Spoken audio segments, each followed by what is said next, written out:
Punjabi radio USA ਸੁਣ ਰਹੇ ਸਾਰੇ ਹੀ ਮਾਣਯੋਗ ਅਤੇ ਸਤਿਕਾਰਤ ਸਰੋਤਿਆਂ ਨੂੰ ਪੰਜਾਬੀ ਰੇਡੀਓ USA ਦੀ ਟੀਮ ਅਤੇ ਮੇਰੇ ਰਾਜ ਕਰਨਵੀਰ ਸਿੰਘ ਵੱਲੋਂ ਆਪ ਜੀ ਨੂੰ ਬਹੁਤ ਹੀ ਪਿਆਰ ਸਤਿਕਾਰ ਸਹਿਤ ਦੋਨੋਂ ਅੱਜ ਜੋੜ ਕੇ ਨਿੱਘੀ ਜਿਹੀ ਸਤਿ ਸ਼੍ਰੀ ਅਕਾਲ ਸਭ ਨੂੰ ਜੀ ਨੂੰ ਆਖਦੇ ਹਾਂ। ਸਰੋਤੇ ਪ੍ਰੋਗਰਾਮ ਲੈ ਕੇ ਹਾਜ਼ਰ ਹੋ ਚੁੱਕੇ ਹਾਂ। ਪ੍ਰੋਗਰਾਮ ਖਬਰ ਤੇ ਨਜ਼ਰ, ਜਿਸ ਦੇ ਵਿੱਚ ਤੁਹਾਡੀ ਗੱਲਬਾਤ ਕਰਾਉਂਦੇ ਅਸੀਂ ਬਲਤੇਜ ਪੰਨੂ ਹੁਣਾਂ ਦੇ ਨਾਲ।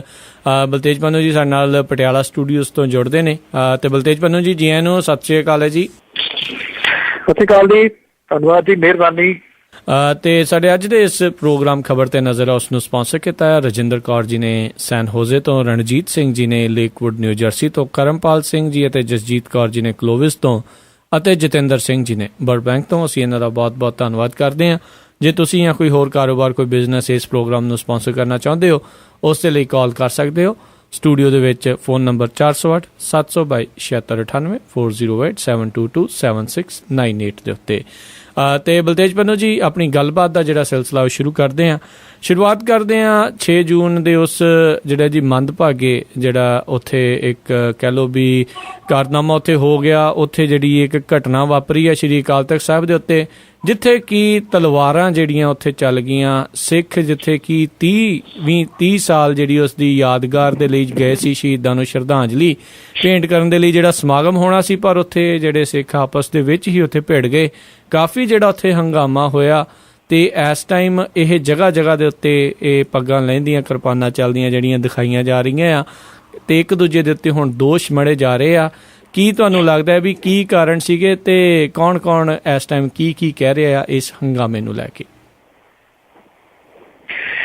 ਦੇਖੋ ਜੀ, ਸ਼ਰਮਸਾਰ ਤਾਂ ਸਭ ਨੂੰ ਹੀ ਹੋਣਾ ਪੈ ਗਿਆ ਵਿਸ਼ਵ ਭਰ ਦੇ ਵਿੱਚ ਹੀ ਤਕਰੀਬਨ। ਜਿੰਨਾ ਜਿਹੜਾ ਸੋਸ਼ਲ ਮੀਡੀਆ ਉਹਦੇ ਉੱਤੇ ਇਸ 30ਵੀਂ ਜਿਹੜੀ ਬਰਸੀ ਸੀ ਉਹਨੂੰ ਲੈ ਕੇ ਪ੍ਰਚਾਰ ਹੋ ਰਿਹਾ ਸੀ, ਉਹ ਇੱਕਦਮ ਉਲਟੀ ਹੋ ਗਿਆ ਸਾਰਾ ਕੁਛ ਕੱਲ ਦਾ, ਜਦੋਂ ਦੀਆਂ ਇੱਥੇ ਇਹ ਘਟਨਾਵਾਂ ਜਿਹੜੀਆਂ ਵਾਪਰੀਆਂ ਨੇ।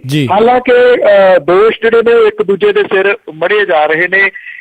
ਜਿਹੜੇ ਮਾਨ ਦਲ ਦੇ ਕੁਝ ਵਿਅਕਤੀ ਨੇ ਜੀ, ਉਹ ਇਹ ਕਹਿੰਦੇ ਨੇ ਕਿ ਸਿਮਰਜੀਤ ਸਿੰਘ ਮਾਨ ਹੋਰੀ ਉੱਥੋਂ ਚਲੇ ਗਏ ਸਨ। ਉਹ ਉਸ ਟਾਈਮ ਦੇ ਉੱਤੇ ਉੱਥੇ ਨਹੀਂ ਸਨ। ਜੇ ਉੱਥੋਂ ਚਲੇ ਗਏ ਸਨ ਤਾਂ ਜਿਹੜੇ ਲੋਕਾਂ ਨੇ ਬਾਅਦ ਦੇ ਵਿੱਚ ਕਿਰਪਾਨਾਂ ਚਲਾਈਆਂ ਨੇ ਉਹ ਕੌਣ ਸਨ? ਕੀ ਉਹ ਮਾਨ ਦਲ ਦੇ ਸਮਰਥਕ ਸਨ ਜਾਂ ਨਹੀਂ? ਸਾਰੀਆਂ ਤਾਂ ਵੀਡੀਓਜ਼ ਜਿਹੜੀਆਂ ਉਹ ਪਈਆਂ ਨੇ। ਦੂਜੀ ਗੱਲ, ਜਿਹੜੀ ਟਾਸਕ ਫੋਰਸ ਹੈ, ਟਾਸਕ ਫੋਰਸ ਤੋਂ ਕੋਈ ਚੰਗੀ ਆਸ ਜਿਹੜੀ ਆ ਉਹ ਨਾ ਪਹਿਲਾਂ ਸੀ ਨਾ ਅੱਗੇ ਰੱਖੀ ਜਾ ਸਕਦੀ ਹੈ, ਕਿਉਂਕਿ ਇੱਕ ਗੱਲ ਕਲੀਅਰ ਹੈ, ਟਾਸਕ ਫੋਰਸ ਦੇ ਵਿੱਚ ਉਹ ਵਿਅਕਤੀ ਜਿਹੜੇ ਨੇ ਉਹ ਭਰਤੀ ਕੀਤੇ ਹੋਏ ਨੇ ਜਿਨ੍ਹਾਂ ਦਾ ਜਿਹੜਾ ਪਿਛੋਕੜ ਆ ਨਾ ਕੋਈ ਬਹੁਤਾ ਚੰਗਾ ਨਹੀਂ ਹੈ। ਕਿਉਂਕਿ ਜਦੋਂ ਕਿਸੇ ਹੱਥ ਦੇ ਵਿੱਚ ਖੂੰਡੇ ਕਿਰਪਾਨਾਂ ਫੜਾ ਕੇ ਇਹੋ ਜਿਹੀ ਜਿਹੜੀਆਂ ਘਟਨਾਵਾਂ ਵਾਪਰਦੀਆਂ ਨੇ ਉਹਨਾਂ ਨੂੰ ਕੰਟਰੋਲ ਕਰਨ ਦੇ ਵਾਸਤੇ ਕਿਸੇ ਨੂੰ ਹਾਇਰ ਕਰਨਾ ਹੋਵੇ ਤਾਂ ਉਹ ਭਲੇ ਮਨੁੱਖ ਨਹੀਂ ਕਰ ਸਕਦੇ ਹੁੰਦੇ। ਤੇ ਜਿਹੜਾ ਬੰਦਾ ਕਾਨੂੰਨ ਦੇ ਵਿੱਚ ਜਿਹੜਾ ਵਿਸ਼ਵਾਸ ਰੱਖਦਾ ਆ, ਜਿਹੜਾ ਕਾਨੂੰਨ ਆਪਣੇ ਹੱਥ 'ਚ ਨਹੀਂ ਲੈਂਦਾ, ਉਹ ਟਾਸਕ ਫੋਰਸ ਦੇ ਵਿੱਚ ਨਹੀਂ ਹੁੰਦਾ। ਉਹਨਾਂ ਦਾ ਪਿਛੋਕੜ ਕੀ ਆ, ਕਿਸ ਤਰੀਕੇ ਦੇ ਨਸ਼ੇ ਪੱਤੇ ਉੱਥੇ ਕਰਦੇ ਨੇ, ਸਾਰਿਆਂ ਨੂੰ ਪਤਾ ਹੈ। ਉਹਨਾਂ ਤੋਂ ਕੋਈ ਚੰਗੀ ਆਸ ਨਹੀਂ ਸੀਗੀ। ਇਹ ਕਹੀ ਜਾਂਦੇ ਕਿ ਮਾਨ ਦਲ ਵਾਲੇ ਕਹਿੰਦੇ ਆ ਟਾਸਕ ਫੋਰਸ ਵਾਲਿਆਂ ਨੇ ਕੀਤਾ, ਅਸੀਂ ਤਾਂ ਉੱਥੇ ਹੈ ਹੀ ਨਹੀਂ ਸੀ। ਜਥੇਦਾਰ ਸਾਹਿਬ ਦਾ ਬਿਆਨ ਇਸ ਘਟਨਾ ਤੋਂ ਤਕਰੀਬਨ ਅੱਧੇ ਘੰਟੇ ਦੇ ਵਿੱਚ ਆ ਗਿਆ, ਜਿੱਥੇ ਉਹਨਾਂ ਦੀ ਛਾਣਬੀਨ ਬੜੀ ਜ਼ਬਰਦਸਤ ਰਹੀ। ਉਹਨਾਂ ਨੇ ਕਿਹਾ ਕਿ ਇਹਦੇ ਪਿੱਛੇ ਤਾਂ ਏਜੰਸੀਆਂ ਦਾ ਹੱਥ ਹੈ। ਇਹ ਜਥੇਦਾਰ ਸਾਹਿਬ ਨੇ ਇਹਦੀ ਇਨਵੈਸਟੀਗੇਸ਼ਨ ਕਿੱਥੋਂ ਕਰਾਈ, ਉਹਨਾਂ ਕੋਲ ਇਨਫੋਰਮੇਸ਼ਨ ਕਿੱਥੋਂ ਆਈ? ਤੇ ਜੇ ਕੋਈ ਤੀਜੀ ਏਜੰਸੀ ਹੈ, ਤੀਜੀ ਧਿਰ ਹੈ, ਉਹਦਾ ਨਾਮ ਵੀ ਜਥੇਦਾਰ ਸਾਹਿਬ ਨੂੰ ਕੋਈ ਗੋਲਮੋਲ ਨਹੀਂ ਕਰਨਾ ਚਾਹੀਦਾ। ਉਹ ਤਾਂ ਸਿੱਖ ਕੌਮ ਨੂੰ ਸਿੱਧੇ ਰੂਪ ਦੇ ਵਿੱਚ ਦੱਸ ਦੇਣਾ ਚਾਹੀਦਾ ਹੈ ਕਿ ਆਹ ਜਿਹੜੀ ਭਾਈ ਤੀਜੀ ਧਿਰ ਇਹਦੇ ਪਿੱਛੇ ਆ ਤੇ ਇਹਦੇ ਵਿਰੋਧ ਦੇ ਵਿੱਚ ਜਿਹੜਾ ਖੜੇ ਹੋਏ। ਗੋਲਮੋਲ ਦੀ ਗੱਲ ਕਰਕੇ ਜਥੇਦਾਰ ਸਾਹਿਬ ਨੇ ਆਪਣਾ ਪੱਲਾ ਇੱਕ ਕਿਸਮ ਦੇ ਨਾਲ ਝਾੜ ਲਿਆ। ਇਹ ਕਹਿ ਕੇ ਕਿ ਤੀਜੀ ਏਜੰਸੀ ਆ। ਪਹਿਲਾਂ ਵੀ ਇਹ ਕਹਿ ਜਾਂਦਾ ਸੀ ਸੈਂਟਰ ਦੀ ਸਰਕਾਰ ਦਾ ਹੱਥ ਹੈ ਜੀ, ਕਾਂਗਰਸ ਦਾ। ਹੁਣ ਕਿਉਂਕਿ ਕਾਂਗਰਸ ਦੀ ਸਰਕਾਰ ਤਾਂ ਹੈ ਨਹੀਂ ਸੈਂਟਰ ਦੇ ਵਿੱਚ, ਹੁਣ ਸਰਕਾਰ BJP ਦੀ ਆ, ਜਿਹੜੀ ਅਕਾਲੀਆਂ ਦੇ ਖਾਸ ਨੇ ਜੀ। ਹੁਣ ਇਹ ਪਤਾ ਨਹੀਂ ਉਹਨਾਂ ਦੇ ਵਿੱਚੋਂ ਕੋਈ ਏਜੰਸੀ ਆ ਜਾਂ ਹਾਰ ਗਈ ਕਾਂਗਰਸ ਦੀ ਏਜੰਸੀ ਆ। ਜਥੇਦਾਰ ਸਾਹਿਬ ਨੇ ਕੁਝ ਨਹੀਂ ਕੀਤਾ। ਲੋਕ ਤਕੜੇ ਭੱਬਲ ਭੂਸੇ ਦੇ ਵਿੱਚ ਇਸ ਵੇਲੇ ਪਏ ਹੋਏ ਨੇ, ਜਿਹੜੇ ਆਪੋ ਆਪਣੇ ਤਰੀਕੇ ਦੇ ਨਾਲ ਇਹ ਕਹਿ ਰਹੇ ਨੇ ਕਿ ਫਲਾਣੇ ਨੇ ਆਹ ਕਿਉਂ ਲਿਖਿਆ, ਧਮਕਾਨੇ ਨੇ ਆਹ ਕਿਉਂ ਲਿਖਿਆ, ਇਹਨੂੰ ਆਹ ਨਾ ਕਹੋ, ਇਹਨੂੰ ਉਹ ਨਾ ਕਹੋ। ਤੁਸੀਂ ਵੱਖ-ਵੱਖ ਪੇਜ ਦੇ ਉੱਤੇ ਜਿਹੜਾ ਕਿਸੇ ਦੇ ਉੱਤੇ ਦੂਸ਼ਣ ਲਾਉਣ ਦੀ ਬਜਾਏ ਮੈਂ ਸਮਝਦਾ ਇਹਨਾਂ ਜਿਹੜੇ ਲੀਡਰ ਨੇ ਇਹਨਾਂ ਦੇ ਬਿਆਨ ਪੜ੍ਹੋ, ਬਹੁਤਾ ਕੁਝ ਤੁਹਾਨੂੰ ਆਪੇ ਹੀ ਵਿੱਚੋਂ ਲੱਭ ਜਾਣਾ ਕਿ ਕੌਣ ਜ਼ਿੰਮੇਵਾਰ ਹੈ। ਜੀ ਬਿਲਕੁਲ ਬਿਲਕੁਲ। ਤੇ ਇੱਕ ਪਾਸੇ ਜਥੇਦਾਰ ਜੀ ਕਹਿ ਰਹੇ ਨੇ ਵੀ ਮਾਨ ਸਾਹਿਬ ਦਾ ਹੱਥ ਨਹੀਂ ਹੈ, ਤੇ ਇੱਧਰ ਅਵਤਾਰ ਸਿੰਘ ਮੱਕੜ ਹੋਣਾ ਦਾ ਬਿਆਨ ਆ ਗਿਆ ਵੀ ਹੁੱਲੜਬਾਜੀ ਕਰਾਉਣ ਵਾਲੇ ਮਾਨ ਅਜਨਾਲਾ ਤੇ ਹੋਰ ਗਰੁੱਪਾਂ ਦੇ ਜਿਹੜੇ ਲੋਕ ਆ ਉਹ ਜ਼ਿੰਮੇਵਾਰ ਸੀ। ਸੋ ਆਪਸ ਦੇ ਵਿੱਚ ਵੀ ਜਿਹੜੇ ਕਿਤੇ ਇਹਨਾਂ ਦੀ ਉਹ ਵੀ ਰਜਾਮੰਦੀ ਨਹੀਂ ਦਿਖ ਰਹੀ। ਤੇ ਪਰ ਬਹੁਤ ਹੀ ਇੱਕ ਮੰਦਭਾਗੀ ਜਿਹੜੀ ਘਟਨਾ ਉੱਥੇ ਵਾਪਰੀ ਆ। ਯਾਦ ਕਰਨਾ ਸੀ ਉਹਨਾਂ ਸਮੂਹ ਸ਼ਹੀਦਾਂ ਨੂੰ ਜਿਨ੍ਹਾਂ ਨੇ ਉਸ ਟਾਈਮ ਦੇ ਉੱਤੇ ਜਦੋਂ ਅਕਾਲ ਤਖਤ ਦੇ ਉੱਤੇ ਜਿਹੜਾ ਹਮਲਾ ਹੋਇਆ ਸੀ ਉਸ ਨੂੰ ਬਚਾਉਣ ਦੇ ਲਈ ਆਪਣੀ ਜਾਨ ਦਿੱਤੀ ਤੇ ਆਪਸ ਦੇ ਵਿੱਚ ਹੀ ਕਹਿ ਕੇ ਜਿਹੜੀ ਆ ਉਹ ਮੁਫਤ ਦੀ ਜਿਹੜੀ ਬਦਨਾਮੀ ਆ ਇਹਨਾਂ ਨੇ ਇਹ ਖੱਟੀ ਆ। ਅਗਲੀ ਗੱਲ ਕਰਦੇ ਆ ਪੰਜਾਬ ਦੇ ਜਿਹੜੇ ਮੌਸਮ ਆ ਉਸ ਨੂੰ ਲੈ ਕੇ। ਗਰਮੀ ਜਿਹੜੀ ਆ ਕਹਿੰਦੇ ਜੀ ਬਹੁਤ ਜ਼ਿਆਦਾ ਵੱਧ ਚੁੱਕੀ ਆ ਤੇ ਕਾਫੀ ਉੱਥੇ ਇਸ ਟਾਈਮ ਲੋਕਾਂ ਦਾ ਬਾਹਰ ਜਾਣਾ ਨਿਕਲਣਾ ਬਹੁਤ ਮੁਸ਼ਕਿਲ ਹੋ ਰਿਹਾ ਤੇ ਮੌਤਾਂ ਦੀ ਵੀ ਜਿਹੜੀ ਖਬਰ ਆ ਰਹੀ ਆ। ਕੀ ਇਸ ਚੀਜ਼ ਦੇ ਪਿੱਛੇ ਚੱਲ ਰਿਹਾ? ਬਿਲਕੁਲ ਜੀ, ਸਵੇਰ ਦਾ ਸਾਡੇ ਜਦੋਂ ਮੈਂ ਤੁਹਾਡੇ ਨਾਲ ਗੱਲ ਕਰ ਰਿਹਾ ਜੀ, ਜਿਹੜੀ ਲੂ ਹੈ ਉਹ ਤਕਰੀਬਨ ਸਵੇਰੇ ਹੀ ਚੱਲਣੀ ਸ਼ੁਰੂ ਹੋ ਗਈ ਹੈ ਜੀ। ਅੱਜ ਤਾਂ ਇਹ ਕਿਹਾ ਜਾ ਰਿਹਾ ਜੀ ਕਿ ਜਿਹੜਾ ਤਾਪਮਾਨ ਹੈ ਉਹ ਤਕਰੀਬਨ 48 ਡਿਗਰੀ ਨੂੰ ਟੱਚ ਕਰ ਦੂਗਾ ਜੀ, 47 ਤੋਂ 48 ਡਿਗਰੀ। ਜਿਹੜਾ ਕੱਲ ਦਾ ਤਾਪਮਾਨ ਹੈ ਜੀ ਉਹ ਤਕਰੀਬਨ 46 ਡਿਗਰੀ ਦੇ ਕਰੀਬ, 45 46 ਡਿਗਰੀ ਜਿਹੜਾ ਜੀ ਉਹ ਰਿਹਾ। ਹਰਿਆਣਾ ਦਾ ਅੰਬਾਲਾ, ਭਿਵਾਨੀ ਤੇ ਨਰਨੌਲ ਜਿਹੜਾ ਜੀ ਉਹ ਤੱਤੇ ਰਹੇ ਨੇ। ਚੰਡੀਗੜ੍ਹ ਦੇ ਵਿੱਚ ਜਿਹੜਾ ਪਾਰਾ ਉਹ 45 ਡਿਗਰੀ ਤੱਕ ਪਹੁੰਚਿਆ। ਅੰਮ੍ਰਿਤਸਰ, ਪਟਿਆਲਾ ਜਿਹੜੇ ਸੀ ਉਹ ਭਖਦੇ ਰਹੇ, ਸੜਦੇ ਰਹੇ। ਜਿਹੜਾ ਜੀ ਹਿਸਾਰ ਸੀ ਉਹ ਸਭ ਤੋਂ ਤੱਤਾ ਰਿਹਾ, 46 ਜਿਹੜਾ ਸੀਗਾ ਤਾਪਮਾਨ ਉੱਥੇ ਪਹੁੰਚ ਗਿਆ ਜੀ। 4 ਮੌਤਾਂ ਜਿਹੜੀਆਂ ਨੇ ਜੀ ਲੂ ਲੱਗਣ ਦੇ ਨਾਲ ਹੋਈਆਂ ਨੇ। ਬਿਜਲੀ ਕੱਟ ਜਿਹੜੇ ਨੇ ਜੀ ਉਹ ਆਪਣੀ ਜਗ੍ਹਾ ਦੇ ਉੱਤੇ ਨੇ, ਲੋਕ ਜਿਹੜੇ ਉਹ ਤੜਪ ਰਹੇ ਨੇ। ਬਠਿੰਡਾ 24 ਘੰਟੇ ਬਿਜਲੀ ਦੇ ਵਾਸਤੇ ਐਲਾਨਿਆ ਹੋਇਆ ਜੀ, ਉੱਥੇ ਵੀ ਵੱਡੇ ਕੱਟ ਜਿਹੜੇ ਲੱਗ ਰਹੇ ਨੇ। ਬਾਕੀਆਂ ਦਾ ਹਾਲ ਤੁਸੀਂ ਦੇਖ ਸਕਦੇ ਹੋ ਕਿਹੋ ਜਿਹਾ ਇੱਥੇ ਹੋ ਰਿਹਾ।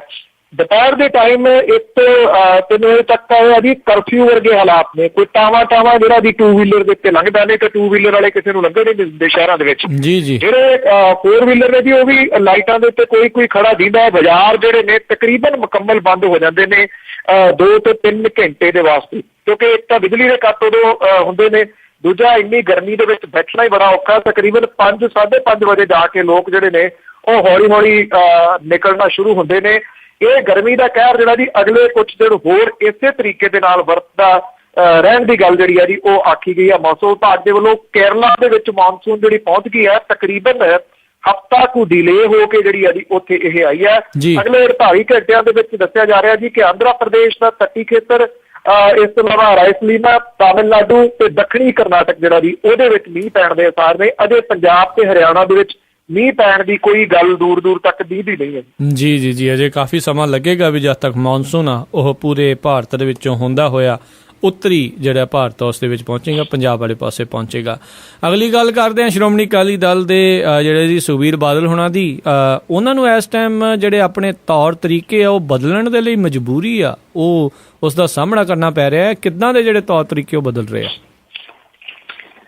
ਦੇਖੋ, ਜਿਹੜੇ ਉਹ ਇੱਕ ਤਰੀਕੇ ਦੇ ਨਾਲ ਇਹਨੂੰ ਬਿਜ਼ਨਸ ਮੈਨੇਜਮੈਂਟ ਵਾਂਗੂ ਚਲਾਉਂਦੇ ਸਨ ਅਕਾਲੀ ਦਲ ਨੂੰ। ਇਹ ਹੁਣ ਜਿਹੜਾ ਦੀ ਉਹਨਾਂ ਨੂੰ ਬਦਲਣਾ ਪੈ ਰਿਹਾ। ਜਿਹੜਾ ਕੁਛ ਇਹ ਪਹਿਲੀ ਵਾਰੀ ਆ ਕਿ ਕੁਛ ਲੀਡਰਾਂ ਨੇ ਮੂੰਹ ਤੇ ਜਾ ਕੇ ਉਹਨਾਂ ਦੇ ਜਿਹੜੀਆਂ ਗੱਲਾਂ ਆਖੀਆਂ ਨੇ ਕਿ ਤੁਹਾਡੇ ਵੱਲੋਂ ਲਾਏ ਹੋਏ ਹਲਕਾ ਇੰਚਾਰਜ ਜਾਂ ਜਿਹੜੇ ਮੈਨੇਜਰ ਨੇ ਉਹ ਵਰਕ ਨਹੀਂ ਕੀਤੇ, ਲੋਕਾਂ ਨੇ ਤੁਹਾਡੇ ਉਲਟ ਜਿਹੜੀਆਂ ਵੋਟਾਂ ਨੇ ਉਹ ਪਾਈਆਂ ਨੇ। ਇਸ ਕਰਕੇ ਹੁਣ ਨਵੀਂ ਤਬਦੀਲੀ ਦੇ ਵਿੱਚ ਸੁਖਬੀਰ ਸਿੰਘ ਬਾਦਲ ਹੋਰੀ ਆ ਰਹੇ ਨੇ। ਉਹਨਾਂ ਨੇ ਕਿਹਾ ਕਿ ਡਿਸਟ੍ਰਿਕਟ ਲੈਵਲ ਦੇ ਉੱਤੇ ਨਵੇਂ ਤਰੀਕੇ ਦੇ ਨਾਲ ਜਿਹੜਾ ਜੀ ਉਹ ਫਿੱਟ ਕੀਤਾ ਜਾਊਗਾ। ਕੀ ਫਿੱਟ ਕੀਤਾ ਜਾਊਗਾ, ਕਿਹੜੇ ਤਰੀਕੇ ਦੇ ਨਾਲ, ਇਹ ਅਜੇ ਬਹੁਤੀ ਡੀਟੇਲ ਜਿਹੜੀ ਆ ਉਹ ਦੱਸ ਨਹੀਂ ਰਹੇ।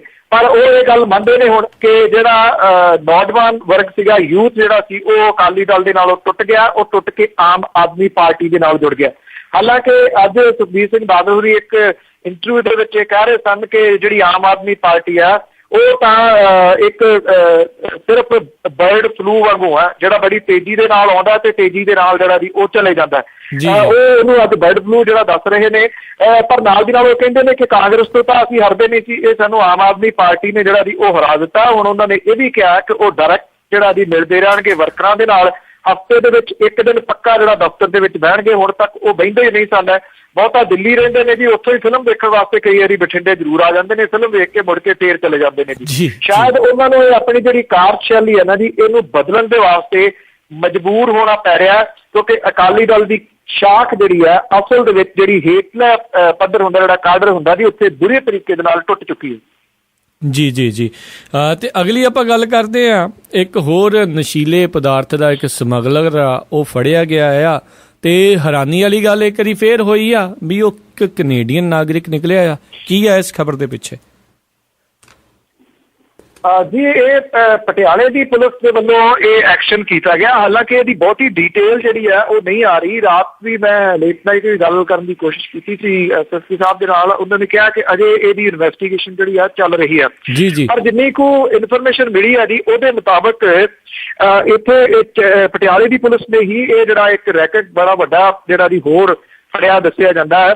200 ਕਰੋੜ ਰੁਪਏ ਦੀ ਸਿੰਥੈਟਿਕ ਡਰੱਗ ਦਾ ਇਹ ਰੈਕਟ ਜਿਹੜਾ ਦੀ ਉਹ ਦੱਸਿਆ ਜਾ ਰਿਹਾ। ਜਿਹੜਾ ਨਾਲ ਦੇ ਉਹਦੇ ਸਾਥੀ ਨੇ ਉਹਨੂੰ ਮਿਲਾ ਕੇ 300 ਕਰੋੜ ਰੁਪਏ ਦਾ ਇਹ ਰੈਕਟ ਜਿਹੜਾ ਦੱਸਿਆ ਜਾ ਰਿਹਾ। ਇੱਥੇ ਪਟਿਆਲਾ ਸੰਗਰੂਰ ਰੋਡ ਦੇ ਉੱਤੇ ਇੱਕ ਹੋਟਲ ਹੈ ਜਿਹੜਾ ਕਿ ਰਾਇਲ ਕੈਸਲ ਹੈ, ਉੱਥੇ ਇਹ ਡੀਲ ਵਗੈਰਾ ਜਿਹੜੀ ਹੈ ਜੀ ਇਹਨਾਂ ਦੀ ਹੁੰਦੀ ਦੱਸੀ ਜਾਂਦੀ ਹੈ। ਜਿਹੜਾ ਬੰਦਾ ਮੇਨ ਫੜਿਆ ਗਿਆ ਜੀ ਇਹਦੇ ਵਿੱਚ ਉਹਦਾ ਨਾਮ ਵਰਿੰਦਰ ਸੰਧੂ ਆ। ਇਹ ਚੰਡੀਗੜ੍ਹ ਇਸ ਟਾਈਮ ਰਹਿੰਦਾ, ਕੈਨੇਡੀਅਨ ਇਹ ਹੈ ਜੀ ਨਾਗਰਿਕ। ਇਹ ਕਿਹਾ ਜਾ ਰਿਹਾ ਕਿ ਜਗਦੀਸ਼ ਭੋਲਾ ਗਰੁੱਪ ਦਾ ਹੀ ਅੱਗੇ ਤੋਂ ਅੱਗੇ ਇਹ ਜਿਹੜੇ ਲੋਕ ਨੇ ਉਹਦੇ ਨਾਲ ਸ਼ਾਮਲ ਜਿਹੜੇ ਨੇ ਉਹ ਦੱਸੇ ਜਾ ਰਹੇ ਨੇ ਜੀ। ਇਹਦੇ ਤੋਂ ਇਲਾਵਾ ਇੱਕ ਬੱਦੀ ਦੇ ਵਿੱਚ ਆ ਜੀ ਜਿਹੜੀ ਸੰਧੂ ਨੇ ਵਰਿੰਦਰ ਸੰਧੂ ਨੇ ਇੱਕ ਫੈਕਟਰੀ ਜਿਹੜੀ ਬੱਦੀ ਦੇ ਵਿੱਚ ਲਾਈ ਹੋਈ ਆ ਦਵਾਈਆਂ ਦੀ, ਕੈਮੀਕਲ ਮੈਨੂਫੈਕਚਰ ਕੰਪਨੀ ਆ, ਉਹਦੇ ਉੱਤੇ ਛਾਪਾ ਵੱਜਿਆ, ਉਹਨੂੰ ਸੀਜ਼ ਕਰ ਦਿੱਤਾ ਗਿਆ ਔਰ ਉੱਥੋਂ ਇਹ ਬਹੁਤ ਸਮਾਨ ਜਿਹੜਾ ਜੀ ਉਹ ਮਿਲਿਆ ਦੱਸਿਆ ਜਾਂਦਾ। ਇਹਦੇ ਨਾਲ ਦਾ ਇੱਕ ਸਾਥੀ ਸੰਦੀਪ ਸਿੰਘ ਸਿੱਧੂ, ਸੋਨੀ ਤੇ ਨਗਿੰਦਰ ਸਿੰਘ ਜਿਹੜਾ ਜੀ ਬਠਿੰਡੇ ਦਾ, ਇਹਨਾਂ ਨੂੰ ਵੀ ਪੁਲਿਸ ਨੇ ਜਿਹੜਾ ਜੀ ਉਹ ਗ੍ਰਿਫਤਾਰ ਕਰਨ ਦੀਆਂ ਖਬਰਾਂ ਜਿਹੜੀਆਂ ਮਿਲ ਰਹੀਆਂ ਨੇ। ਬਾਕੀ ਡਿਟੇਲ ਆ ਲੈਣ ਦਿਓ, ਕੱਲ ਤੱਕ ਉਮੀਦ ਹੈ ਕਿ ਕਾਫੀ ਵੱਡੇ ਹੋਰ ਖੁਲਾਸੇ ਜਿਹੜੇ ਨੇ ਉਹ ਹੋਣਗੇ। ਛੋਟੇ ਛੋਟੇ ਫੜੇ ਜਾ ਰਹੇ ਨੇ ਪੁਲਿਸ ਦੇ ਵੱਲੋਂ ਪਿਛਲੇ ਦਿਨਾਂ 'ਚ, ਪਰ ਇਹ ਇੱਕ ਵੱਡੀ ਮੱਛੀ ਜਿਹੜੀ ਹੈ ਜੀ ਉਹ ਕਹੀ ਜਾ ਸਕਦੀ ਹੈ। ਪਰ ਮੁਸ਼ਕਲ ਇਹ ਹੈ ਜੀ ਕਿ ਮੱਛੀਆਂ ਜ਼ਰੂਰ ਫੜੀਆਂ ਜਾ ਰਹੀਆਂ ਨੇ, ਮਗਰਮੱਛ ਅਜੇ ਕਾਬੂ ਨਹੀਂ ਆ ਰਹੇ। ਅਜੇ ਕਾਬੂ ਨਹੀਂ ਆ ਰਹੇ। ਹੋ ਸਕਦਾ ਵੀ ਜਦੋਂ ਬਹੁਤੀਆਂ ਮੱਛੀਆਂ ਫੜੀਆਂ ਗਈਆਂ ਤਾਂ ਕਿਤੇ ਨਾ ਕਿਤੇ ਉਹਨਾਂ ਦਾ ਕੋਈ ਨਾ ਕੋਈ ਡਰ ਕੇ ਸ਼ਾਇਦ ਕੋਈ ਨਾਂ ਦੱਸੇ। ਉਹਨਾਂ ਦਾ ਨਾਂ ਵੀ ਵੈਸੇ ਪਤਾ ਹੀ ਆ ਵੀ ਉਹਨਾਂ ਦਾ ਨਾਂ ਅਦਾਲਤੀ ਤੌਰ ਦੇ ਉੱਤੇ ਕੋਈ ਦੱਸ ਦੇਵੇ। ਅਗਲੀ ਗੱਲ ਕਰਦੇ ਆਮ ਆਦਮੀ ਪਾਰਟੀ ਦੇ ਬਾਰੇ। ਤੇ ਇਸ ਟਾਈਮ ਜਿਹੜੇ ਸੋਸ਼ਲ ਨੈਟਵਰਕਾਂ ਦੇ ਉੱਤੇ ਜਾਂ ਅਖਬਾਰਾਂ ਦੀਆਂ ਸੁਰਖੀਆਂ ਦੇ ਵਿੱਚ ਇਹ ਕਿਹਾ ਜਾ ਰਿਹਾ ਵੀ ਆਮ ਆਦਮੀ ਪਾਰਟੀ ਦਾ ਜਿਹੜਾ ਝਾੜੂ ਆ ਉਹ ਤੀਲਾ ਹੋਣ ਦੇ ਕਿਨਾਰੇ ਹੋਇਆ ਪਿਆ ਆ। ਆਪਸ ਦੇ ਵਿੱਚ ਜਿਹੜੀ ਆ ਇਹਨਾਂ ਦੇ ਵੱਡੇ ਜਿਹੜੇ ਲੀਡਰ ਆ ਉਹਨਾਂ ਦੀ ਫੁੱਟ ਜਿਹੜੀ ਆ ਉਹ ਨਜ਼ਰ ਆ ਰਹੀ ਆ। ਕੀ ਚੱਲ ਰਿਹਾ ਇਸ ਚੀਜ਼ ਦੇ ਉੱਤੇ? ਇਹ ਐਕਚੁਅਲੀ ਇੱਕ ਚਿੱਠੀ ਜਿਹੜੀ ਮਨੀਸ਼ ਸਿਸੋਦੀਆ ਦੀ ਸਾਹਮਣੇ ਆਈ ਹੈ ਯੋਗਿੰਦਰ ਯਾਦਵ ਦੇ ਉੱਤੇ। ਉਹਨਾਂ ਨੇ ਕੁਝ ਦੋਸ਼ ਜਿਹੜੇ ਲਾਏ ਨੇ। ਹਾਲਾਂਕਿ ਯੋਗਿੰਦਰ ਯਾਦਵ ਹੋਰੀ ਇੱਦਾਂ ਦੀ ਕਿਸੇ ਚਿੱਠੀ ਮਿਲਣ ਤੋਂ ਇਨਕਾਰ ਕਰ ਰਹੇ ਨੇ ਤੇ ਨਾਲ ਦੀ ਨਾਲ ਮਨੀਸ਼ ਸਿਸੋਦੀਆ ਹੋਰੀ ਜਿਹੜੇ ਨੇ ਉਹ ਵੀ ਨਾ ਕਰ ਰਹੇ ਨੇ ਕਿ ਮੈਂ ਕੋਈ ਚਿੱਠੀ ਜਿਹੜੀ ਆ ਲਿਖੀ ਆ। ਉਹ ਕਹਿੰਦੇ ਕਿ ਮੀਡੀਆ ਦੀ ਇਹ ਕ੍ਰੀਏਸ਼ਨ ਆ, ਪਰ ਕਿਤੇ ਨਾ ਕਿਤੇ ਕੋਈ ਨਾ ਕੋਈ ਗੱਲ ਤਾਂ ਜਿਹੜੀ ਆ ਉਹ ਹੈਗੀ ਆ। ਇਹਦੇ ਵਿੱਚ ਮਨੀਸ਼ ਸਿਸੋਦੀਆ ਨੇ ਇਹ ਗੱਲ ਆਖੀ ਹੈ ਜੀ ਕਿ ਇਹ ਯੋਗਿੰਦਰ ਜਿਨ੍ਹਾਂ ਨੇ ਇਹ ਗੱਲ ਆਖੀ ਸੀਗੀ ਕਿ ਲੋਕ ਸਭਾ ਦੀਆਂ ਚੋਣਾਂ ਲੜਨੀਆਂ ਚਾਹੀਦੀਆਂ ਨੇ, ਜਦੋਂ ਕਿ ਅਰਵਿੰਦ ਕੇਜਰੀਵਾਲ ਹੋਰੀ ਲੋਕ ਸਭਾ ਦੀਆਂ ਚੋਣਾਂ ਨਹੀਂ ਸਨ ਲੜਨੀਆਂ ਚਾਹੁੰਦੇ ਤੇ ਉਹ ਦਿੱਲੀ ਦੇ ਵਿੱਚ ਜਿਹੜਾ ਕੰਮ ਹੈ ਉਹ ਕਰਨਾ ਚਾਹੁੰਦੇ ਸਨ। ਹੁਣ ਇਹ ਪਤਾ ਨਹੀਂ ਇਹਦੇ ਵਿੱਚ ਜਿਹੜੀ ਹੈ ਜੀ ਉਹ ਸੱਚਾਈ ਹੈ ਇਹਨਾਂ ਦੋਸ਼ਾਂ ਦੇ ਵਿੱਚ। ਹੁਣ ਵੈਸੇ ਆਮ ਆਦਮੀ ਪਾਰਟੀ ਦੀ ਮੀਟਿੰਗ ਜਿਹੜੀ ਹੈ ਜੀ ਉਹ ਚੱਲ ਰਹੀ, ਕੱਲ ਚੱਲ ਰਹੀ। ਇਹਦੇ ਵਿੱਚੋਂ ਬਹੁਤਾ ਕੁਛ ਇਹ ਕਿਹਾ ਜਾ ਰਿਹਾ ਕਿ ਯੋਗਿੰਦਰ ਯਾਦਵ ਦੇ ਅਸਤੀਫੇ ਦੇ ਬਾਰੇ ਨਹੀਂ ਮਿਲਿਆ। ਹਾਂ, ਸ਼ਾਜ਼ੀਆ ਇਲਮੀ ਨੂੰ ਵਾਪਸ ਲਿਆਉਣ ਦਾ ਪ੍ਰਸਤਾਵ ਜਿਹੜਾ ਜੀ ਉਹ ਕੇਜਰੀਵਾਲ ਹੋਰਾਂ ਨੇ ਰੱਖਿਆ। ਮੇਰੀ ਗੱਲ ਹੋਈ ਸੀਗੀ ਕੁਛ ਆਗੂਆਂ ਦੇ ਨਾਲ ਸਮਾਂ ਪਹਿਲਾਂ। ਉਹਨਾਂ ਨੇ ਕਿਹਾ ਕਿ ਮੀਟਿੰਗ ਜਿਹੜੀ ਆ ਅੱਜ ਵੀ ਜਾਰੀ ਰਹੂਗੀ ਤੇ ਇਹਦੇ ਵਿੱਚੋਂ ਕੁਛ ਨਵਾਂ ਨਿਕਲਣ ਦੀ ਆਸ ਹੈ। ਹਾਂ, ਇੰਨਾ ਜ਼ਰੂਰ ਹੈ ਕਿ ਇਸ ਪਾਰਟੀ ਤਾਂ ਖਬਰਾਂ ਦੇਣ ਨੂੰ ਤਿਆਰ ਨਹੀਂ ਹੁੰਦਾ ਮੀਡੀਆ। ਜਦੋਂ ਏਦਾਂ ਦੀ ਨੈਗੇਟਿਵ ਆਉਂਦੀ ਹੈ ਨਾ ਜੀ ਫਿਰ ਮੁੱਖ ਪੰਨਿਆਂ ਤੇ ਆ ਜਾਂਦੀ ਹੈ। ਬਿਲਕੁਲ ਜਿਹੜੀ ਹੈ ਜੀ ਸਹੀ ਗੱਲ ਆ। ਅਗਲੀ ਆਪਾਂ ਗੱਲ ਕਰਦੇ ਹਾਂ ਜਿਹੜਾ ਕੌਮ ਦੇ ਨਾਮ ਸੰਦੇਸ਼ ਦਿੱਤਾ ਸ਼੍ਰੀ ਅਕਾਲ ਤਖ਼ਤ ਸਾਹਿਬ ਦੇ ਜਥੇਦਾਰ ਜੀ ਨੇ ਗਿਆਨੀ ਗੁਰਬਚਨ ਸਿੰਘ ਜੀ। ਉਹਨਾਂ ਨੇ ਇਹ ਕਿਹਾ ਆ ਵੀ ਇਸ ਵਾਰ ਉਹਨਾਂ ਨੇ ਇਸ ਚੀਜ਼ ਦਾ ਜ਼ਿਕਰ ਕੀਤਾ ਵੀ ਨਸ਼ੇ ਛੱਡਣ ਦਾ ਜਿਹੜਾ ਉਹਨਾਂ ਨੇ ਸੱਦਾ ਦਿੱਤਾ ਆ। ਤੇ ਕੁਝ ਕੁ ਦਿਨ ਪਹਿਲਾਂ ਜਿਹੜੇ ਆ ਪ੍ਰਕਾਸ਼ ਬਾਦਲ ਹੁਣੀ ਉਹ ਵੀ ਜਿਹੜੇ ਨਸ਼ਿਆਂ ਦੇ ਖਿਲਾਫ ਕਾਫੀ ਕੁਝ ਬੋਲ ਰਹੇ ਸੀ। ਸੋ ਇੱਕੋ ਟਾਈਮ ਦੇ ਉੱਤੇ ਸਾਰੇ ਜਣੇ ਹੁਣ ਇਕੱਠੇ ਬੋਲ ਰਹੇ ਆ। ਕੀ ਚੱਲ ਰਿਹਾ ਜੀ ਇਸ ਚੀਜ਼ ਦੇ ਪਿੱਛੇ? ਜੀ ਅਕਾਲ ਤਖ਼ਤ ਸਾਹਿਬ ਦੇ ਜਥੇਦਾਰ ਨੇ ਨੌਜਵਾਨਾਂ ਨੂੰ ਨਸ਼ਿਆਂ ਤੋਂ ਬਚਣ ਦਾ ਜਿਹੜਾ ਜੀ ਸੱਦਾ ਦਿੱਤਾ। ਉਹਨਾਂ ਨੇ ਭਰੂਣ ਹੱਤਿਆ ਦੇ ਖਿਲਾਫ ਵੀ ਡਟਣ ਦੀ ਜਿਹੜੀ ਹੈ ਜੀ ਉਹ ਗੱਲ ਕੀਤੀ ਹੈ। ਉਹਨਾਂ ਨੇ ਜਿਹੜਾ ਇਹ ਕਿਹਾ ਜੀ ਕਿ ਜਿਹੜੀ ਪੰਥਕ ਸ਼ਕਤੀ ਆ ਉਹਨੂੰ ਹਰ ਪੱਖੋਂ ਮਜ਼ਬੂਤ ਜਿਹੜਾ ਜੀ ਉਹ ਕੀਤਾ ਜਾਵੇ। ਜਿਹੜਾ ਬਿਆਨ ਉਹਨਾਂ ਨੇ ਪੜ੍ਹਿਆ ਅਕਾਲ ਤਖ਼ਤ ਸਾਹਿਬ ਦਾ ਜਿਹੜਾ ਹੁਕਮਨਾਮਾ, ਉਹਦੇ ਵਿੱਚ ਇੱਕ ਲਾਈਨ ਹੈ ਜੀ, ਮੈਂ ਜ਼ਰੂਰ ਚਾਹੂੰਗਾ ਕਿ ਲਿਸਨਰ ਨੇ ਨਾ ਜੀ ਉਹ ਹੋ ਸਕਦਾ ਕਿ ਉਹਨਾਂ ਕੋਲੇ ਜਵਾਬ ਹੋਵੇ, ਮੈਨੂੰ ਉਹ ਜਵਾਬ ਨਹੀਂ ਲੱਭਿਆ। ਉਹਦੇ ਵਿੱਚ ਉਹਨਾਂ ਨੇ ਇਹ ਗੱਲ ਕਹੀ ਹੈ ਕਿ ਪੰਥਕ ਸ਼ਕਤੀ ਨੂੰ ਮਜ਼ਬੂਤ ਕਰਨ ਦੀ ਲੋੜ ਹੈ। ਇਸ ਵੇਲੇ ਪੰਥ ਵਿਰੋਧੀ ਤਾਕਤਾਂ ਜਿਹੜੀਆਂ ਉਹ ਇਕਜੁੱਟ ਹੋ ਰਹੀਆਂ ਨੇ। ਹੁਣ ਪੰਥ ਵਿਰੋਧੀ ਤਾਕਤਾਂ ਜਿਹੜੀਆਂ ਉਹ ਕਿਹੜੀਆਂ ਨੇ? ਕਿਉਂਕਿ ਜਿਹੜੀ ਗੋਲਮੋਲ ਗੱਲ ਹੈ ਨਾ ਜੀ ਉਹ ਮੇਰੇ ਵਰਗੇ ਜਿਹੜਾ ਘੱਟ ਬੁੱਧੀ ਵਾਲਾ ਬੰਦਾ ਉਹਦੇ ਉੱਪਰੋਂ ਲੰਘ ਜਾਂਦੀ ਹੈ ਜੀ ਕਿ ਪਤਾ ਨਹੀਂ ਇਹ ਕੌਣ ਹੋਣਗੀਆਂ ਜਿਹੜੀਆਂ ਪੰਥ ਵਿਰੋਧੀ ਤਾਕਤਾਂ ਨੇ ਜਿਹੜੀਆਂ ਇਕਜੁੱਟ ਹੋ ਰਹੀਆਂ ਨੇ ਖਾਸ ਤੌਰ ਦੇ ਉੱਤੇ। ਕਿਹਦੇ ਵੱਲ ਇਸ਼ਾਰਾ ਜਿਹੜਾ ਉਹ ਜਥੇਦਾਰ ਸਾਹਿਬ ਦਾ ਹੈ। ਮੇਰੇ ਖਿਆਲ ਇਹਦੇ ਬਾਰੇ ਕਲੀਅਰ ਗੱਲ ਜਿਹੜੀ ਇਹਨਾਂ ਦੀ ਉਹ ਕਰਨੀ ਚਾਹੀਦੀ ਹੈ ਕਿ ਆਹ ਪੰਥ ਵਿਰੋਧੀ ਤਾਕਤਾਂ ਨੇ ਇਹ ਇੱਕਜੁੱਟ ਹੋ ਰਹੀਆਂ ਨੇ ਤਾਂ ਕਿ ਜਿਹੜੇ ਸਿੱਖ ਕੌਮ ਹੈ ਉਹ ਕਿਸੇ ਭੰਬਲ ਭੂਸੇ 'ਚ ਨਾ ਰਹੇ, ਉਹ ਇੱਕਦਮ ਇਹਨਾਂ ਪੰਥ ਵਿਰੋਧੀ ਤਾਕਤਾਂ ਦੇ ਜਿਹੜਾ ਇੱਕਜੁੱਟ ਹੋਣ ਦੇ ਵਿਰੋਧ ਦੇ ਵਿੱਚ ਖੜੀ ਹੋ ਰਹੇ ਤੇ ਉਹਨਾਂ ਨੂੰ ਪਛਾੜੇ। ਜਾਂ ਇਹ ਹੈ ਕਿ ਇਹ ਲਿਖਿਆ ਲਿਖਾਇਆ ਬਿਆਨ ਜਾਂ ਜੋ ਪੁਰਾਣਾ ਚੱਲ ਰਿਹਾ ਉਸੇ ਤਰੀਕੇ ਦੇ ਨਾਲ ਹੀ ਇੱਕ ਜਿਹੜਾ ਜੀ ਉਹ ਪੜ੍ਹ ਦਿੱਤਾ ਗਿਆ ਬਿਆਨ, ਇਹਦੇ ਵਿੱਚੋਂ ਕੱਖ ਨਹੀਂ ਨਿਕਲਿਆ। ਜਿਹੜੇ ਨੌਜਵਾਨ ਨੇ ਜੇ ਉਹ ਨਸ਼ਿਆਂ ਤੋਂ ਉਹਨਾਂ ਨੂੰ ਦੂਰ ਕਰਨਾ ਤਾਂ ਦੂਰ ਕਰਨ ਦੇ ਵਾਸਤੇ ਅਕਾਲ ਤਖਤ ਸਾਹਿਬ ਜਾਂ ਸ਼੍ਰੋਮਣੀ ਗੁਰਦੁਆਰਾ ਪ੍ਰਬੰਧਕ ਕਮੇਟੀ ਕੀ ਉਪਰਾਲੇ ਕਰੂਗੀ? ਕੀ ਉਹਨਾਂ ਦੀ ਕੋਈ ਡਿਊਟੀ ਨਹੀਂ ਬਣਦੀ? ਸਿਰਫ ਬਿਆਨ ਦੇ ਦੇਣਾ ਡਿਊਟੀ ਆ? ਮੇਰਾ ਖਿਆਲ ਚੰਗਾ ਹੁੰਦਾ ਜੇ ਜਥੇਦਾਰ ਸਾਹਿਬ ਇਹ ਵੀ ਦੱਸਦੇ ਕਿ ਕਰੋੜਾਂ ਰੁਪਏ ਸ਼੍ਰੋਮਣੀ ਗੁਰਦੁਆਰਾ ਪ੍ਰਬੰਧਕ ਕਮੇਟੀ ਦੇ ਧਰਮ ਪ੍ਰਚਾਰ ਦੇ ਨਾਂ ਥੱਲੇ ਚੈੱਕ ਜਿਹੜੇ ਸਰਪੰਚਾਂ ਨੂੰ ਦੇ ਦਿੱਤੇ ਗਏ ਨੇ ਉਹ ਕਿਤੇ ਧਰਮ ਪ੍ਰਚਾਰ ਹੋਇਆ ਜਾਂ ਨਹੀਂ? ਜੀ ਸੋ ਕਾਫੀ ਜਿਹੜੇ ਵੱਡੇ ਮਸਲੇ ਇਸ ਟਾਈਮ ਬਹੁਤ ਵੱਡੇ ਸਵਾਲ ਨੇ ਜਿਨ੍ਹਾਂ ਦੇ ਜਵਾਬ ਜਿਹੜੇ ਅਜੇ ਤੱਕ ਉਹ ਅਜੇ ਕੌਮ ਜਿਹੜੀ ਆ ਉਹ ਲੱਭ ਰਹੀ ਹੈ ਇਹਨਾਂ ਚੀਜ਼ਾਂ ਦੇ ਵਿੱਚ। ਅਗਲੀ ਗੱਲ ਕਰਦੇ ਹਾਂ ਜਿਸ ਮਾਮਲੇ ਦੇ ਵਿੱਚ ਕੇਜਰੀਵਾਲ ਕਾਫੀ ਦਿਨ ਜਿਹੜੇ ਆ ਜੇਲ੍ਹ ਦੇ ਵਿੱਚ ਰਹਿ ਕੇ ਵੀ ਆਏ। ਨਿਤਿਨ ਗਡਕਰੀ ਦੇ ਉੱਤੇ ਜਿਹੜੇ ਮਾਨਹਾਨੀ ਦਾ ਕੇਸ ਸੀਗਾ ਤੇ ਉਹਨਾਂ ਨੂੰ ਜਿਹੜਾ ਕੁਝ ਨਿਯੋਤੇ ਮਿਲ ਰਹੇ ਸੀਗੇ ਵੀ ਇਸ ਚੀਜ਼ ਦੇ ਵਿੱਚ ਜਿਹੜੀ ਸੁਲਹ ਸਫਾਈ ਕਰ ਲਈ ਜਾਵੇ, ਉਸ ਚੀਜ਼ ਦੇ ਉੱਤੇ ਇਸ ਕੇਸ ਦੇ ਉੱਤੇ ਇਸ ਟਾਈਮ ਲੇਟੈਸਟ ਅਪਡੇਟ ਕੀ ਆ? ਕਈ ਲੋਕ ਇਹਨੂੰ ਇਹ ਜਿਹੜੀਆਂ ਖਬਰਾਂ ਲੱਗੀਆਂ ਨੇ ਉਹਦੇ ਤੋਂ ਵੱਖਰੀ ਗੱਲ ਇਹ ਕਰੋ। ਖਬਰਾਂ ਇਹ ਕਹੀਆਂ ਜਾ ਰਹੀਆਂ ਨੇ ਕਿ ਅਰਵਿੰਦ ਕੇਜਰੀਵਾਲ ਦੇ ਉੱਤੇ ਦੋਸ਼ ਤੈਅ ਹੋ ਗਏ ਨੇ ਤੇ ਉਹਨਾਂ ਨੂੰ ਇਸ ਮਾਮਲੇ 'ਚ 2 ਸਾਲ ਦੀ ਸਜ਼ਾ ਹੋ ਸਕਦੀ ਹੈ। 2 ਸਾਲ ਦੀ ਸਜ਼ਾ ਕਿਉਂ ਹੋ ਸਕਦੀ ਹੈ? ਇਹ ਕੋਈ ਅਖਬਾਰ ਦਾ ਜਿਹੜੇ ਚੈਨਲ ਨੇ ਨਾ ਉਹ ਦੱਸ ਨਹੀਂ ਰਹੇ। ਅਰਵਿੰਦ ਕੇਜਰੀਵਾਲ ਇਸ ਮਾਮਲੇ 'ਚ ਸਫਲ ਰਹੇ ਨੇ। ਉਹ ਨਿਤਿਨ ਗਡਕਰੀ ਨੂੰ ਅਦਾਲਤ ਦੇ ਵਿੱਚ ਤਾਂ ਲੈ ਆਏ, ਨਹੀਂ ਤਾਂ ਅਦਰਵਾਈਜ਼ ਤੇ ਨਿਤਿਨ ਗਡਕਰੀ ਅਦਾਲਤ ਦੇ ਵਿੱਚ ਲਿਆਉਣਾ ਕੋਈ ਸੌਖਾ ਨਹੀਂ ਸੀਗਾ। ਅਦਾਲਤ ਨੇ ਬਾਰ-ਬਾਰ 2 ਵਾਰੀ ਇਹ ਟਾਈਮ ਦਿੱਤਾ ਕਿ ਤੁਸੀਂ ਦੋਨੋਂ ਆਪਸ ਸਮਝੌਤਾ ਕਰ ਲਓ, ਇਹ ਕੇਸ ਨੂੰ ਨਾਲ ਜਾਓ। ਨਿਤਿਨ ਗਡਕਰੀ ਹੋਰਾਂ ਨੇ ਪਹਿਲਾਂ ਕਿਹਾ ਕਿ ਅਰਵਿੰਦ ਕੇਜਰੀਵਾਲ ਉਹਦੀ ਜਨਤਕ ਤੌਰ ਤੇ ਮਾਫੀ ਮੰਗ ਲੈਣ, ਮੈਂ ਇਹ ਕੇਸ ਵਾਪਸ ਲੈ ਲੈਂਦਾ। ਉਹ ਨਹੀਂ ਮੰਨੇ। ਦੁਪਹਿਰ ਤੋਂ ਬਾਅਦ ਫਿਰ ਅਦਾਲਤ ਨੇ ਕਿਹਾ ਕਿ ਇੱਕ ਮੌਕਾ ਹੋਰ ਹੈ। ਨਿਤਿਨ ਗਡਕਰੀ ਹੋਰਾਂ ਨੇ ਕਿਹਾ ਜਨਤਕ ਤੌਰ ਦੇ ਉੱਤੇ ਕੇਸ ਵਾਪਸ ਲੈ ਲੈਣ। ਅਰਵਿੰਦ ਕੇਜਰੀਵਾਲ ਮੈਂ ਵੀ ਕੇਸ ਵਾਪਸ ਲੈ ਲੈਣਾ। ਅਰਵਿੰਦ ਕੇਜਰੀਵਾਲ ਨੇ ਕਿਹਾ ਨਾ ਮਾਫੀ ਮੰਗਣੀ ਹੈ ਨਾ ਜਨਤਕ ਤੌਰ ਦੇ ਉੱਤੇ ਮੈਂ ਇਹ ਕੇਸ ਵਾਪਸ ਲੈਣਾ, ਮੈਂ ਇਸ ਕੇਸ ਨੂੰ ਲੜੂੰਗਾ ਤੇ ਅਦਾਲਤ ਦੇ ਵਿੱਚ ਸਾਬਿਤ ਕਰੂੰਗਾ ਕਿ ਜਿਹੜੇ ਮੈਂ ਦੋਸ਼ ਲਾਏ ਕਿ ਨਿਤਿਨ ਗਡਕਰੀ ਦੇ ਉੱਤੇ ਸਹੀ ਸੀਗੇ ਤੇ ਉਹਦੇ ਸਬੂਤ ਮੇਰੇ ਕੋਲੇ ਜਿਹੜੇ ਉਹ ਹੈਗੇ ਆ। ਅੱਛਾ, ਇਸ ਮਾਮਲੇ ਦੇ ਉੱਤੇ ਨਿਤਿਨ ਗਡਕਰੀ ਹੋਰੀ ਜਿਹੜੇ ਨੇ ਉਹ ਫਸ ਗਏ ਨੇ। ਅਦਾਲਤ ਨੇ ਅਗਸਤ ਦੇ ਪਹਿਲੇ ਮਹੀਨੇ ਦੀ ਤਰੀਕ ਪਾ ਦਿੱਤੀ ਹੈ। ਨਿਤਿਨ ਗਡਕਰੀ ਨੂੰ ਸਾਰਾ ਕੁਝ ਤੇਰਾ ਵੀ ਲਿਖ ਕੇ 3 ਦਿਨ ਪਹਿਲਾਂ ਤਰੀਕ ਤੋਂ ਸਬਮਿਟ ਕਰਨ ਦੇ ਹੁਕਮ ਜਿਹੜੇ ਦਿੱਤੇ ਨੇ। 3 ਦਿਨ ਪਹਿਲਾਂ ਜਿਹੜੀ ਹੈ ਜਦੋਂ ਇਹ ਸਬਮਿਟ ਹੋ ਜਾਏ ਨਾਲ ਦੀ ਨਾਲ ਇਹਦੀ ਕਾਪੀ ਜਿਹੜੀ ਹੈ ਉਹ ਅਰਵਿੰਦ ਕੇਜਰੀਵਾਲ ਲੈ ਸਕਣ ਤੇ ਆਪਣੀ ਬਹਿਸ ਜਿਹੜੀ ਹੈ ਉਹ ਤਿਆਰ ਕਰ ਸਕਣ। ਹੁਣ ਅਗਸਤ ਮਹੀਨੇ ਦੇ ਵਿੱਚ ਜਦੋਂ ਅਦਾਲਤ ਦੇ ਵਿੱਚ ਜਾਊਗਾ ਤਾਂ ਨਿਤਿਨ ਗਡਕਰੀ ਦੇ ਉੱਤੇ ਦੋਸ਼ ਜਿਹੜੇ ਇਹ ਲੱਗਣਗੇ ਜਿਹੜੇ ਅਰਵਿੰਦ ਕੇਜਰੀਵਾਲ ਉਹਨਾਂ ਨੇ ਲਾਏ ਸੀਗੇ ਕਿ ਉਹਦੇ ਕੋਲੇ ਪੈਸਾ ਕਿਵੇਂ ਆਇਆ, ਕਿਹੜੀਆਂ ਫਰਮਾਂ ਜਿਹੜੀਆਂ ਸੀ ਉਹਨੇ ਬਣਾਈਆਂ ਔਰ ਕਿਹੜੇ ਤਰੀਕੇ ਨਾਲ ਉਹਨੇ ਪੈਸਾ ਜਿਹੜਾ ਇਕੱਠਾ ਕੀਤਾ। ਤੁਸੀਂ ਇਹ ਦੇਖ ਲੈਣਾ ਜੀ, ਪਹਿਲਾਂ ਨਿਤਿਨ ਗਡਕਰੀ ਹੋਰੀ ਇਹ ਕੇਸ ਵਾਪਸ ਲੈ ਲੈਣ ਜਾਂ ਉਹ ਸਬਮਿਟ ਹੀ ਕਰਨਗੇ, ਇਹਨੂੰ ਲਮਕਾਉਣ ਦੀ ਕੋਸ਼ਿਸ਼ ਕਰਨਗੇ। ਜੇ ਸਬਮਿਟ ਕਰਾਉਂਦੇ ਨੇ ਤਾਂ ਅਦਾਲਤ ਦੇ ਵਿੱਚ ਉਧੜ ਜਾਣਗੇ। ਜੀ ਬਿਲਕੁਲ, ਕਿਉਂਕਿ ਜਿਹੜੇ ਇਸ ਟਾਈਮ ਉਹਨਾਂ ਦੇ ਖਿਲਾਫ ਕਾਫੀ ਵੱਡੇ ਜਿਹੜੇ ਸਬੂਤ ਆ ਉਹ ਮੌਜੂਦ ਨੇ ਤੇ ਉਹ ਬਿਲਕੁਲ ਇਸੇ ਚੀਜ਼ ਤੋਂ ਡਰ ਵੀ ਰਹੇ ਆ।